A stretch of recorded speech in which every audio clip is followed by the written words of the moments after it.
Taigi sveiki, su jumis yra Volkom.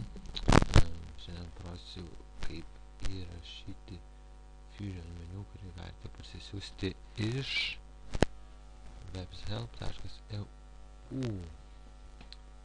Taigi iš čia galite parsisiųsti Fusion meniu,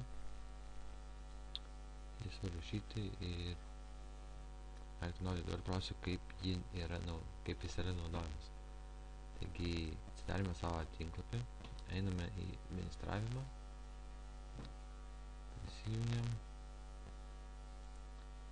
tada einam ir į Other Apps, Fusion menu, Menu Management ir Manage Primary Navigation. Čia pas mane yra sudėta keletą meniu. Gerai, spaudžiam Add Navigation Tape. Tada mes rašom pavyzdžiui apdovanojimai. Description čia yra, kai pavyzdžiui žiūrėsit pelytę, kas bus rašoma. Taigi parašom pavyzdžiui, čia yra apdovanoti žmonės. Gerai, link on EP application. Tai jeigu spaudžiate no, tai turi jums išmesti čia linką, kurį jūs įrašysite.